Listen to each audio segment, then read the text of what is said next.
সালামু আলাইকুম।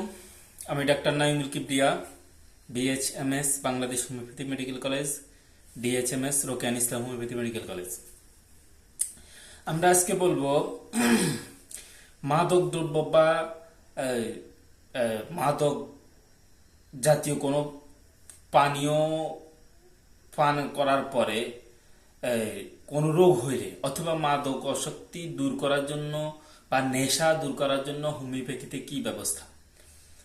এই দুইটা বিষয়, একটা বিষয় হচ্ছে মাদকের কারণে কোনো রোগ হওয়া, দ্বিতীয় কারণ হচ্ছে মাদক সেবনের নেশা দূর করা।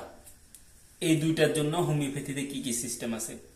প্রথমে আমরা বলবো, আমরা এখানে কিছু মেডিসিন বলবো, তবে অনুরোধ থাকবে এই মেডিসিন কখনো কোনো রোগী নিজে ইউজ করবে না, এটা অবশ্যই ডাক্তারের পরামর্শে ইউজ করতে হবে। প্রথম আমরা বলবো যারা মদ পান করে, এই মদ পান করার কারণে নাক থেকে রক্ত ঝরা বা অর্জিন্য বা দুর্বলতার সমস্যা তৈরি হওয়া, যদি এরকম কোনো ব্যাপার হয় মাদক দ্রব্য সেবনের পরে, তখন আমরা তাদের জন্য নাক্স ভূমিকার কথা চিন্তা করি। এরপরে যদি কারোর দীর্ঘদিন মদ পান করার কারণে কোনো রোগ হয়, দীর্ঘদিন অনেক পুরনো অনেক আগ থেকে মদ সেবন করে, এরকম হইলে আমরা তাদের জন্য ওপিয়ামের কথা চিন্তা করি। এরপরে আমরা বলবো নেশাদ্রব্য না পেয়ে যে কোনো অসুস্থতায়, মানে নেশাদ্রব্য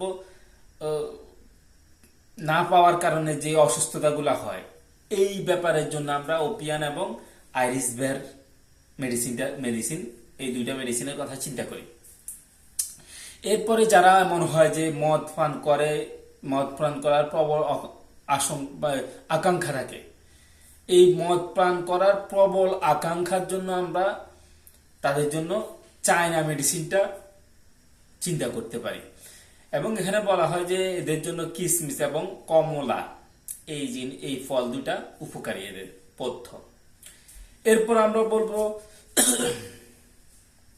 যারা অতিরিক্ত মরিচ, আদা বা মশলাযুক্ত খাবার খাওয়ার কারণে তাদের রোগ হয়েছে, এর অতিরিক্ত মশলার প্রেমী, অর্থাৎ অতিরিক্ত মশলার ক্র্যাভিংস আর কি, একরকম নেশার মতো, মানে এরকম জিনিস খায়, এরা এটা খাইতে চায়, না খাইলে এদের ভালো লাগে না, এই ব্যাপারটার জন্য আমরা নাক্স ভূমিকার কথা চিন্তা করি। আর যারা টক প্রেমী, টক নিয়ে তাদের বেশি ক্রেভিংস, অর্থাৎ এইটার টকের নেশা, যদি ব্যাপারটা এমন হয় বা রাত্রিকালে উদ্রাময়, এই টকের নেশার কারণে রাত্রিকালে উদ্রাময় হয়, তখন আমরা এদের জন্য তখনও নাক্স ভূমিকার কথা চিন্তা করি। এরপরে যদি আমরা এখন বললাম রাত্রিকালে উদ্রাময় হলে নাক্স, কিন্তু যদি এমন হয় যে টক খেয়ে দিনে উদ্রাময় হয়েছে এবং সাথে শীত বা জ্বরের ভাব থাকতে পারে, যদি এই ব্যাপারটা দেখা যায়, তখন আমরা এদের জন্য বেরেট্রাম অ্যালবামের কথা চিন্তা করব। আর যদি শীত না থাকে, শরীর গরম থাকে, তাহলে আমরা তাদের জন্য ল্যাকিসিসের কথা চিন্তা করব। এরপর আমরা বলবো টক খেয়ে যদি কারোর কোনো ফুসকা টুসকা বা এরকম ইয়ে হয়, পাছড়া হয় টক খাওয়ার পদে, তখন এদের জন্য আমরা বেলোডোনা এবং রাস্টক্সের কথা চিন্তা করি। আর যদি এমন হয় যে টক খাওয়ার পরে বুক জ্বলা করে, বমি হয়, তখন আমরা ফসফরাসের কথা চিন্তা করব।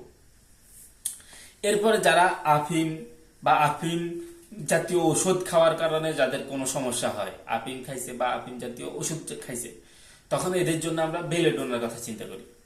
এরপরে কুইনাইনের অপব্যবহারের কারণে বা অপব্যবহারের জন্য আমরা ইপিকাকের কথা চিন্তা করব। এরপর আমরা বলবো যারা ধূমপানের অভ্যাস নিবারণ করতে চায়, এরা ধূমপান করে কিন্তু এরা এটা ধূমপান না করে থাকতে পারতেছে না, এই যে ধূমপানের ইচ্ছা নিবারণ করার যাদের আকাঙ্ক্ষা, তাদের জন্য আমরা চারটা মেডিসিনের কথা বলি। প্রথম হচ্ছে চায়না, তৃতীয় ট্যাবেকাম, তৃতীয় ড্যাফনে ইন্ডিকা, চতুর্থ হচ্ছে স্টাফিসেক্রিয়া। এই চারটা ওষুধই লক্ষণ হিসাবে ভিন্ন ভিন্ন ব্যাপারে ইউজ করা যাবে। চায়না, ড্যাফনে ইন্ডিকা, টেবেকাম আর হচ্ছে স্টাফিসেক্রিয়া। এরপর আমরা বলবো পারদের অপব্যবহার হেতু যাদের পীড়া হয়, পারদের অপব্যবহার মানে যারা পারদ খায়, পারদ খাওয়ার কারণে অনেক রকম রোগ হয়, যদিও অনেকে এগুলা ইচ্ছা করে খায় বা শক্তির জন্য খায়, বিভিন্ন কারণবশত খায়, কিন্তু এগুলার কারণে রোগ হয়। এই পারদের অপব্যবহারের কারণে যেসব রোগ হয়, এদের জন্য আমরা হিভার সালফার, অ্যাসিড নাইট এবং কার্বোভিজের কথা চিন্তা করি পারদের অপব্যবহার। এরপরে আমরা বলবো মদ পান করে, এই মদের নেশা যদি কেউ দূর করতে চায়, মদের নেশা দূর করতে চাইলে আমরা তাদের জন্য স্ট্রিকনাইন নাইট্রিকামের মেডিসিন কথা চিন্তা করি, স্ট্রিকনাইন নাইট্রিকাম। এরপর আমরা বলবো অ্যালকোহল বা মদ জাতীয় এই খাবারের পানীয়র কুফলের কারণে, কুফল নিবারণের জন্য আমরা রেনানকুলাস মেডিসিনটার কথা চিন্তা করি। এরপরে আমরা বলবো মদ পানের নেশা দূর করতে আমরা অ্যাসিড সালফ মেডিসিনটাও ব্যবহার করতে পারি, এবং বলা হয় যে এটা অনেক সময় অ্যালকোহলে মিশিয়ে যদি দিনে 4-5 বার খাওয়া যায়, তখনও এই মদ পানের নেশা কমে যায়। এরপর আমরা বলবো যে যারা তামাক খাওয়ার নেশা যাদের, তাদের জন্য ক্যালাডিয়াম মেডিসিনটা খুব ভালো কাজ করে তামাকের নেশা দূর করার জন্য। ধূমপানের নেশা দূর করার জন্য ট্যাবেকাম এবং অরামমেটও একটা ফলপ্রসূ মেডিসিন। এরপর আমরা বলবো যাদের এমন হয় যে মদ পান করে একদম শরীর স্বাস্থ্য একদম খারাপ হয়ে গেছে, চিকন হয়ে গেছে, এখন নেশা দূর করার স্বাস্থ্য ফিরিয়ে আনতে চায়, নেশা দূর করে এরা চায় যে স্বাস্থ্যটা ফিরে আসুক। এই যে নেশা করার কারণে তাদের স্বাস্থ্য কমে গেছে, তারপর এখন যে তারা ব্যাক করতে চায়, এই ব্যাপারটা যদি কারণ থাকে, তখন আমরা তাদের জন্য প্রোটেলাস হরিডাস মেডিসিনটার কথা চিন্তা করব। প্রোটেলাস হরিডাস সাপের বিষের মেডিসিন, চিন্তা করে ওষুধ দিতে হবে, লক্ষণ মিলে ওষুধ দিতে হবে। এরপর আমরা বলবো মদ পানে যাদের মদ্য প্রলাপ ডাকে, প্রলাপ মানে এরা মদ খাওয়ার পরে যারা মানে আবল তাবল কথা বলে, এরকম ব্যাপারের জন্য আমরা ক্যাপসিকামের কথা চিন্তা করি।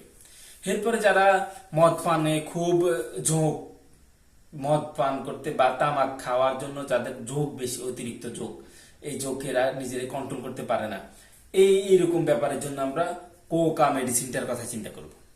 এরপরে এই তামাকের অভ্যাস দূর করার জন্য অ্যাভেনাস স্যাটাইভাও খুব ভালো কাজ করে, এবং এই এই সিস্টেমটা, এই তামাক খাওয়া, মদ খাওয়া, এই ব্যাপারগুলা কিন্তু সিফিলিটিক মায়াজমের অধীনস্থ। এই জন্য আমরা পুরনো বা ভালো হওয়ার যদি এমন হয় যে ভালো হচ্ছে না, তখন আমরা সিফিলিনাম বা অ্যান্টিসিফিলিটিক মায়াজম গুলার দিকে একটু খেয়াল করব, যেন আমাদের লক্ষণ হিসেবে আমরা অ্যাকুরেট ওষুধটা ব্যবহার করতে পারি। এই বলে আমরা মদ পান করা বা মদ পান করার কারণে বা তামাক খাওয়ার কারণে বা কোনো রকম নেশা জাতীয় জিনিসের কুফল থেকে বাঁচার সিস্টেম বললাম। এরপরে আমরা বলবো যে কেউ চাইলে আমাদের থেকে ওষুধ নিতে পারে অনলাইন এবং অফলাইনের মাধ্যমে। সাথে সাথে আমাদের যে একটা সুবিধা, সেটা হচ্ছে আমাদের ওষুধ কুরিয়ারের মাধ্যমে বিভিন্ন জায়গায় পাঠানো যায়। এরপরে সতর্কতা হচ্ছে, কেউ আমাদের ভিডিও থেকে ভুল মিস ইউজ করবেন না, এগুলা নিজে নিজে প্রয়োগ করবেন না। এ বলে আজকের মতো এখানে শেষ করছি। আসসালামু আলাইকুম রহমতুল্লাহ বারাকাতুহু।